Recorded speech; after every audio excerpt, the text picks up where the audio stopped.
नमस्कार साथियों, स्वागत है आप सभी का अंकित इंस्पायर्स इंडिया पर। मैं हूं अंकित अवस्थी। चर्चा भारत के एक पूर्वी राज्य पश्चिम बंगाल की, जिसकी सीमाएं लगती हैं बांग्लादेश के साथ। पश्चिम बंगाल की चर्चा कुछ दिनों पहले इलेक्शन के चलते हुई थी और आज चर्चा बांग्लादेश के चलते हो रही है।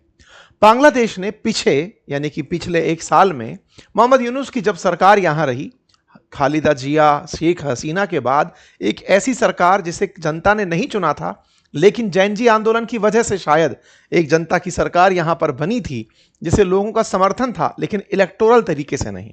उस मोहम्मद यूनुस की सरकार ने बांग्लादेश के पाकिस्तान के साथ जो संबंध स्थापित करवाए, एक उस समय की डिमांड उठने लगी थी कि बांग्लादेश को पाकिस्तान भारत के लिए इस पूरे पूर्वोत्तर राज्य में पश्चिम बंगाल के अंदर अस्थिरता फैलाने के लिए इस्तेमाल कर सकता है। इस तरह की कयास भी चलने लगे, मीडिया के अंदर चर्चाएं चलना शुरू हुई। आज हम चर्चा करेंगे कि जिस बांग्लादेश में सत्ता परिवर्तन हो चुका है, तारिक रहमान सत्ता में बैठे हुए हैं, उसके पैरेलली भारत का बांग्लादेश से लगने वाला सबसे बड़ी सीमा साझा करने वाला राज्य पश्चिम बंगाल भी अपना सत्ता परिवर्तन कर चुका है। और इस दौर में जब सरकार के द्वारा शपथ ग्रहण का आज 13वां दिन है, 9 मई के दिन शपथ ग्रहण हुआ है, तब से लेकर आज तक क्या क्या परिवर्तन कर दिए गए हैं, जिनकी अपेक्षा भारत से लंबे समय से की जा रही थी। दो तरह से इसका डिस्कशन होगा। पहला कि पश्चिम बंगाल में क्या परिवर्तन हुआ, और दूसरा बांग्लादेश क्या क्या कर रहा है। जैसे बांग्लादेश की तरफ से सूचना है कि वो भारत को छोड़कर अपने अधिकारियों की ट्रेनिंग आज पाकिस्तान में करवा रहा है। बाकायदा पहले मसूरी के अंदर हमारे इनके अधिकारी ट्रेनिंग करने आते थे। आजादी के बाद से लेकर अब तक आए हैं, 53 साल से आए हैं, लेकिन 53 साल में पहली बार इनके अधिकारी पाकिस्तान ट्रेनिंग करने गए हैं। यानी कि बांग्लादेश में पाकिस्तान का भरा जहर काम कर रहा है। एक और पॉइंट, तारिक रहमान की सरकार है, लेकिन वो अपनी पहली विदेश यात्रा पर चाइना की यात्रा के विचार में है। एक और पॉइंट, पाकिस्तान जो चाइना के साथ मिलकर के JF-17 फाइटर जेट बनाया था, उसका सिमुलेटर इनको भेंट किया है कि चलाकर देख लो, वीडियो गेम की तरह, बाद में फाइटर जेट भी दे देंगे। मतलब बांग्लादेश को तैयार करने में लगा हुआ था पाकिस्तान भारत के खिलाफ मोहम्मद यूनुस के टाइम पर, और अब भी उसकी लेगेसी फॉलो हो रही है। आज के सेशन में हम जानेंगे कि भारत किस तरह से बांग्लादेश से उत्पन्न होने वाले संकट से निपटने की तैयारियां कर रहा है और वर्तमान सरकार ने इससे निपटने के लिए क्या कुछ किया है। चलिए शुरू करते हैं। बढ़े उससे पहले एक जानकारी और दे दें। ये जो वेस्ट बंगाल है ना, ये वेस्ट बंगाल बांग्लादेश के साथ सबसे बड़ी सीमा साझा करता है। बाय द वे, भारत जिन देशों के साथ सीमा साझा करता है, उनमें सबसे बड़ी सीमा 4000 किलोमीटर से भी अधिक सीमा हम बांग्लादेश के साथ साझा करते हैं, और उसमें भी आधे से अधिक सीमा पश्चिम बंगाल के साथ साझा होती है। इसी पश्चिम बंगाल के अंदर पश्चिम बंगाल से ही रिलेट होकर चिकन नेक जुड़ा हुआ है। तो चिकन नेक सुरक्षा, जो कि भारत के लिए बहुत स्ट्रेटेजिकल है, पूर्वोत्तर भारत के लिए, सत्ता परिवर्तन के बाद क्या कुछ इसमें सुधार हुआ, आज के सेशन में हम चर्चा करेंगे। जानेंगे कि चिकन नेक को लेकर के किस तरह के काम किए जा रहे हैं। पाकिस्तान की खबर जानेंगे, पाकिस्तान का इंटरफेयर जानेंगे, और सत्ता के केंद्र में जो बिंदु है वो अब इस राज्य में भी है, इससे अंतर्राष्ट्रीय सुरक्षा को कैसे अब मजबूती मिलेगी उसे समझेंगे। चाइना का जो इंटरफेरेंस है बांग्लादेश में, उसे अब भारत किस तरह से काउंटर करेगा, इसे समझने का प्रयास करेंगे। तो चलिए आगे बढ़ते हैं, समझने का प्रयास करते हैं। क्योंकि वर्तमान सरकार बीजेपी सरकार है, केंद्र में भी बीजेपी सरकार है। नेशनल इश्यूज को कैसे टैकल किया जा रहा है, यहां पर अधिकारी शुभेंदु अधिकारी नाम से जो व्यक्ति हैं, उन्हें सीएम बना दिया गया है। शुभेंदु अधिकारी पहले टीएमसी के नेता हुआ करते थे, लगातार 2 बार से ममता बनर्जी को उन्हीं की सीटों पर हराते हुए फाइनली अब बीजेपी की तरफ से सीएम बना दिए गए हैं। तो इन्हें पूरे तरीके पता है टीएमसी के, इन्हें पता है कार्य बीजेपी के। इस तरह से पश्चिम बंगाल को एक फ्लेवर्ड तरीके से नया मिक्स मिलकर आ गया है। चलिए इन सारी बातों को बढ़ते हैं, लेकिन उससे पहले एक जरूरी जानकारी साझा करते हैं। ये गर्मी की छुट्टियां चल रही हैं, चलते चलते खत्म ना हो जाएं और आप पीछे ना छूट जाएं। ये मैं इसलिए कह रहा हूं कि मेरे द्वारा इन गर्मी की छुट्टियों में लाइव क्लासेस ली जा रही हैं एआई की, जिन लाइव क्लासेस के अंदर आप प्रॉपर मेरे साथ लाइव डिस्कशन में रहते हैं, लाइव डाउट का सॉल्यूशन लेते हैं, कोर्स कंप्लीशन पर एक छोटा सा टेस्ट देके सर्टिफिकेट ले सकते हैं, सारे प्रॉम्प्ट्स टूल्स इनको यूज करना सीख रहे हैं। बहुत सारी ऐसी नीतिगत चर्चाएं जो घर के बड़ों को भी पता होनी चाहिए कि बच्चे एआई से क्या गलती कर सकते हैं। ऐसी बहुत सी चिंताएं जो वयस्कों को पता होनी चाहिए कि एआई से कोई कैसे आपकी फोटो मॉर्फ करके आपको ब्लैकमेल कर सकता है, वॉइस मॉड्यूलेशन का इस्तेमाल करके कितनी सारी, मतलब ऐसी जानकारियां से भर के हमने ये पूरा कोर्स प्लान किया है। बहुत ही खूबसूरत कोर्स प्लानिंग है, आप इसे ज्वाइन कर सकते हैं। लिंक कमेंट बॉक्स में है। हर शाम 5 बजे क्लासेस हो रही हैं। ये क्लास की उपलब्धता पूरे 1 साल तक आपको रहने वाली है। आप जाकर इसे ज्वाइन करें। आइए आगे बढ़ते हैं। लिंक कमेंट बॉक्स में पिन किया हुआ है। सबसे पहली जानकारी, जैसा आप जानते हैं कि भारत और पाकिस्तान के सीमा, जो भारत पाकिस्तान की सीमा है, इसकी सुरक्षा पर्टिकुलरली बॉर्डर सिक्योरिटी फोर्स को दी हुई है, जो कि एक अर्धसैनिक बल है। बॉर्डर सिक्योरिटी फोर्स बांग्लादेश की सीमा की सुरक्षा भी करता है। ऐसा क्यों? क्योंकि पहले बांग्लादेश भी पाकिस्तान ही हुआ करता था, दैट वाज पूर्वी पाकिस्तान। तो पाकिस्तान, पश्चिमी पाकिस्तान और पूर्वी पाकिस्तान दोनों पर पहले से बीएसएफ थी। तो अब जब हम बात बांग्लादेश की करते हैं तो इसकी सुरक्षा बीएसएफ के पास ही है। बीएसएफ शुरुआत में जितनी भी इन्फिल्ट्रेशंस हैं, पाकिस्तान से आने वाली हों या बांग्लादेश से आने वाली हों, उन्हें रोकने की बहुत महत्वपूर्ण जिम्मेदारी निभाता है। लंबे समय से यह मांग उठ रही थी कि बांग्लादेश से बहुत सारे अवैध प्रवासी भारत में प्रवेश करते हैं, और चूंकि बांग्लादेश भारत के साथ, मतलब भारत बांग्लादेश के साथ सबसे बड़ी सीमा साझा करता है, ऐसे में भारत में बहुत सारे इन्फिल्ट्रेटर्स यहां से निकलकर आ रहे थे। ऐसी स्थिति में बीएसएफ को जरूरत थी उस बॉर्डर पर फेंसिंग करने की। फेंसिंग मतलब इस तरह की तारबंदी करने की। सरकार लगातार प्रयास कर रही थी, लेकिन पश्चिम बंगाल और बांग्लादेश में कुछ बॉर्डर पर शहर, गांव, कस्बे ऐसे बसे हुए हैं कि बिल्कुल बॉर्डर के उस पार बांग्लादेश, इस तरफ भारत, और लोगों का आना जाना बिल्कुल ऐसे जैसे कि यहां पर किसी ने सब्जी बनाई है तो रोटी शायद वहां से मंगा के खा ले। मतलब इतना ज्यादा एक दूसरे के साथ में मिलना जुलना का भाव था बॉर्डर के एरिया पर। इससे नुकसान क्या होता था? बहुत बार कोई बांग्लादेश से क्राइम करके क्रिमिनल भारत में शरण ले लेता था, या भारत में क्राइम करके बांग्लादेश में शरण ले लेता था। दूसरा, बांग्लादेश के साथ में बहुत सारे अवैध लोग या भारत के अंदर किसी भी प्रकार की अशांति फैलाने वाले लोग उस रास्ते से भारत में एंट्री कर जाते थे। लंबे समय से मांग की जा रही थी कि बीएसएफ को यहां पर फेंसिंग की जगह दी जाए। फेंसिंग करने क्यों नहीं दे रहे थे? क्योंकि यहां पर जो सरकार थी, उस सरकार के द्वारा लोगों की सुविधा को ख्याल रख करके बीएसएफ को इस फेंसिंग की जगह देने से रोका हुआ था। स्टेट को जगह देनी थी, स्टेट जगह नहीं दे रहा था। पहला काम जो किया सरकार ने, शुभेंदु अधिकारी ने आते ही अपने पहले आदेश में इस फेंसिंग की जगह का अलॉटमेंट कर दिया। 600 एकड़ जमीन 45 दिनों के भीतर देने का वादा कर दिया कि यह जमीन दे दी जाएगी। और यह जमीन, ये जो पूरा एरिया जुड़ा हुआ है बांग्लादेश के साथ, जो 4096 किलोमीटर का है, जिसमें पश्चिम बंगाल खुद लगभग 2000 किलोमीटर के आसपास की सीमा, 2200 किलोमीटर के आसपास की सीमा रखता है, उसमें से 850 से अधिक किलोमीटर अब तक ऐसा था जिस पर फेंसिंग नहीं हो पाई थी। पश्चिम बंगाल में 2,500 के आसपास किलोमीटर है, लेकिन फिर भी 800 किलोमीटर के आसपास सीमा ऐसी थी जिस पर फेंसिंग नहीं हो पा रही थी। उस फेंसिंग को अब आगे बढ़ा दिया गया है। अच्छा, केवल क्या इतना ही इशू है? नहीं, इशू यह भी है कि इस फेंसिंग के साथ साथ पश्चिम बंगाल और बांग्लादेश में जिस तरह से सुंदरबन डेल्टा फैला हुआ है, मार्शी लैंड फैली हुई है, दलदल फैला हुआ है, गंगा का और हुगली का पूरा क्षेत्र बना हुआ है, उसके चलते भी फेंसिंग में दिक्कत आती थी। यानी कि एक ऐसा क्षेत्र भी था जहां पर आप फेंसिंग कर नहीं सकते थे। जिस जगह पर आप फेंसिंग नहीं कर सकते थे उसे 174.5 किलोमीटर आंका गया, यानी कि नॉन फिजिबल गैप माना गया कि यहां पर खंबे गाड़ नहीं सकते। तो क्या करें? हो सकता है कि कोई उन मार्शी लैंड से घुस करके चला आए, यानी कि कोई अवैध प्रवासी हो सकता है उन तटों में से तैरते हुए चला आए। तो यह डिसाइड किया गया है कि उन क्षेत्रों में मगरमच्छ और सांप छोड़ दिए जाएंगे। मतलब 865 किलोमीटर जो अब तक लेफ्ट था, जिसको पश्चिम बंगाल सरकार दे नहीं रही थी, जमीन नहीं दे रही थी, उस जमीन में अब फेंसिंग तो होगी ही होगी, और जो नॉन फिजिबल क्षेत्र है लगभग 174 किलोमीटर का, उसमें स्नेक और मगरमच्छ छोड़ने की प्लानिंग कर ली गई है। इससे क्या होगा? इससे उधर से चलता हुआ व्यक्ति इधर और इधर से चलता हुआ व्यक्ति उधर नहीं जा सकेगा। और लगातार अन्य जो राज्य हैं उनसे भी कवायद करके चेक किया जा रहा है कि कैसे इस सुरक्षा को सुनिश्चित किया जा सके। फेंसिंग का काम शुरू किया जा रहा है, और जो अवैध रूप से बसे हुए लोग हैं उनकी पहचान करके, चिन्हित करके उन्हें बीएसएफ को सौंपा जाएगा। बीएसएफ फिर उन्हें उस तरफ बांग्लादेश की जो बॉर्डर सिक्योरिटी है उसको पकड़ा देगी कि साहब इसे लो और अपने साथ लेकर चले जाओ। अब यह काम कैसे होगा?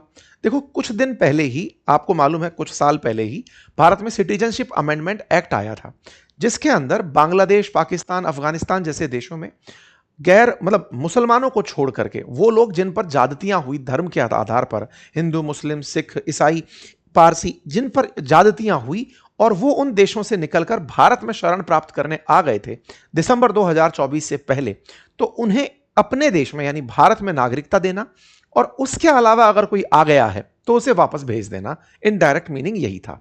वो जो सिटीजनशिप अमेंडमेंट एक्ट था वो पश्चिम बंगाल में अप्लाई नहीं हो रहा था। मतलब देखिए, बांग्लादेश के साथ जो बॉर्डर लगा था उस बॉर्डर पर से आवागमन तो चल ही रहा है, प्लस सिटीजनशिप अमेंडमेंट एक्ट पश्चिम बंगाल में लागू नहीं हो रहा था। सिटीजनशिप अमेंडमेंट एक्ट लागू नहीं था तो जो लोग यहां पर अवैध रूप से बांग्लादेशी आकर बस गए थे, जिनकी पहचान भी कर ली जाए तो उनको किस कानून के आधार पर वापस भेजा जाए वो एग्जीक्यूट नहीं हो पा रहा था। तो दूसरा काम जो पश्चिम बंगाल में वर्तमान सरकार ने किया वो सीएए को लागू कर दिया और यहां से तुरंत प्रभाव से इन्हें वापस भेजा जा सकेगा। यानी कि फेंसिंग भी होगी और फेंसिंग के बाद में छटनी करके कि ताकि वापस ना आ जाए उस काम को भी कर दिया जाएगा। ये यहां पर निकल रहा है। लोगों का कहना है कि ये बंगाली मुसलमानों को टारगेट करने का तरीका है। वास्तविकता में बांग्लादेश मुस्लिम कंट्री है और वहां से बड़ी मात्रा में मुसलमानों का ही यहां पर आगमन हुआ था, जिसको देखते हुए अब यह काम किया जा रहा है। ठीक है, जब पश्चिम बंगाल में पश्चिमी बंगाल जो बांग्लादेश है जो कभी पूर्वी पाकिस्तान हुआ करता था, तब पश्चिमी पाकिस्तान के द्वारा जब यातनाएं दी जा रही थी तो यहां से बड़ी मात्रा में बांग्लादेशी या कहिए पूर्वी पाकिस्तानी लोग भारत में एंट्री कर गए थे, उनकी वापसी नहीं हो पा रही थी। तो अब सीएए यहां पर लागू होने जा रहा है और सीएए के लागू होते ही उनकी छटनी शुरू हो जाएगी। यह दूसरा आदेश है जो यहां पर दे दिया गया है। ठीक है साहब, तीसरा आदेश। तो ये सारी की सारी बातें जो है वो पश्चिम बंगाल की सुरक्षा को सुनिश्चित करने के लिए की जा रही है। केंद्र सरकार की लोगों को बीमा देने की एक योजना है जिसका नाम आयुष्मान भारत योजना है। उस आयुष्मान भारत योजना को पश्चिम बंगाल में चालू किया जा रहा है, जिसमें 5 लाख रुपए तक का मुफ्त इलाज दिए जाने का प्रावधान है। इतना ही नहीं, पश्चिम बंगाल में जनगणना को भी रोका हुआ था। अब जनगणना जो रुकी हुई थी वो यहां पर शुरू कर दी जाएगी, इसका आदेश भी दे दिया गया है। साथ ही साथ सरकारी नौकरी के अंदर जो उम्र की सीमा थी उसमें 5 साल की छूट दी गई है। मैंने आपको पिछली बार जब इलेक्शन हो रहे थे तब भी यहां का एक जिक्र किया था और बताया था कि पश्चिम बंगाल के अंदर जो पुलिस थी पहले तक वो संख्या में बहुत कम थी। संख्या में कम थी तो पुलिस को और पुलिसकर्मी की जरूरत जब होती थी तो फिर वॉलेंटियर्स को बुलाया जाता था कि आओ और आप वॉलेंटियर बनकर हमारी साथ में काम करवा लो, सिविल वर्क में हमारी मदद करो, चाहे ट्रैफिक संचालन में मदद करो, सुरक्षा में मदद करो। और ऐसे में पॉलिटिकल पार्टी के वर्कर्स, विशेष रूप से टीएमसी के बड़ी संख्या में वर्कर्स पुलिस के साथ सिविल पुलिस बनकर के वहां पर शांति व्यवस्था बनवाते थे। शांति व्यवस्था ज्यादा और पार्टी के लिए वर्क कम, मतलब शांति व्यवस्था कम और पार्टी के लिए काम ज्यादा करने का प्रयास होता था, जिससे पॉलिटिकल पार्टी अपने बहुत सारे हितों को साध लेती थी। इसके चलते पुलिस पर लोगों का अविश्वास था। बड़े दिनों से यहाँ के शिक्षकों के लिए, यहाँ पे पुलिसकर्मियों के लिए नौकरियों की संख्या नहीं निकल रही थी। अब यहाँ पर गवर्नमेंट की संख्या, गवर्नमेंट जॉब्स के लिए 5 साल की आयु सीमा का छूट दिया गया है कि जो इतने समय तक अप्लाई करना चाहते थे और नहीं कर पाए थे उन्हें गवर्नमेंट जॉब्स के लिए अप्लाई करवाया गया। इतना ही नहीं, छूट दी गई है। इतना ही नहीं, बहुत सारे ऐसे पश्चिम बंगाल के अंदर केंद्रीय सेवाओं के कर्मचारी थे जो डेपुटेशन पर दिल्ली आना चाहते थे या किसी दूसरे राज्य में जाना चाहते थे। कई बार ऐसा भी होता था कि पश्चिम बंगाल के अंदर कई पुलिस अधिकारी जिन्हें खुद केंद्र हटाकर दूसरे राज्य में भेजना चाहता था, उन्हें नहीं हटाया पाया जा रहा था क्योंकि स्टेट परमिशन नहीं दे रहा था। स्टेट ने अब वो परमिशन दे दी है। अब चाहे आईएएस हो, आईपीएस हो, आईएफएस हो, इन सभी की या फिर डब्ल्यूपीएससी के थ्रू जो जुड़ा हुआ व्यक्ति हो, उन्हें एक जगह से दूसरे जगह जाने की इजाजत दी जाएगी। और तो और भारत में हाल ही में जो भारत न्याय संहिता लगी थी उसको भी पश्चिम बंगाल में अप्लाई नहीं किया हुआ था, अब वो भी चालू हो जाएगी। यानी पश्चिम बंगाल बहुत से केंद्रीय कानून, चाहे केंद्रीय योजनाएं हों चाहे केंद्रीय कानून हों, उनको अपनाने में देरी कर रहा था। अब उन सबको यहां पर परमिशन दी जा रही है। इन सबको किस तरह से जोड़कर देखा जाए, इसको अंतरराष्ट्रीय स्तर पर सुरक्षा के लिहाज से भी जोड़कर देखा जा सकता है। कारण क्या है? कारण यह है कि पश्चिम बंगाल उस हॉस्टाइल क्षेत्र के बिल्कुल करीब है जहां पर पाकिस्तान लगातार भारत के विरोध में मोर्चा बड़ा कर रहा है। यहां पर आवश्यकता थी कि बहुत सारे केंद्रीय कानून, बीएसएफ की मजबूती, यहां पर स्थिरता और यहां पर किसी भी प्रकार का अपीजमेंट जगह ना ले पाए। अगर ऐसा यहां जारी रहता तो संभव है कि बांग्लादेश भारत में इन्फिल्ट्रेशन का बड़ा क्षेत्र बनकर आता। पाकिस्तान बांग्लादेश के माध्यम से भारत में तमाम प्रकार की दिक्कतें पैदा कर सकता था। बॉर्डर एरियाज में लगातार आतंकवादियों का आना जाना जारी था। पाकिस्तान से उन्हें धर्मगुरु बनाकर बांग्लादेश की सीमा पर भेजा जा रहा था जो भारत के साथ साझा होती है। वहां पर कुछ इस प्रकार के प्रवचनबाजियां चल रही थी जिससे कि भारत को उकसाया जा सके। तमाम प्रकार की चीजें चल रही थी। अब उनको एक एक करके जवाब दिया जा रहा है। इतना ही नहीं, पश्चिम बंगाल भारत के अंदर उन राज्यों में शामिल है जहां पर राजनीतिक हिंसाओं का ग्राफ बहुत ऊपर है।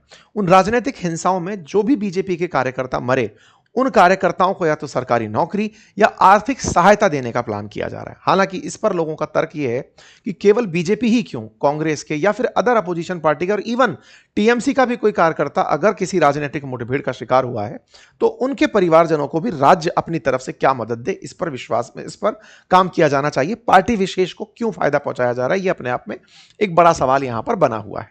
धर्म आधारित कई ऐसी मदरसाओं को लेकर योजना चल रही थी, उन्हें बंद किया जा रहा है।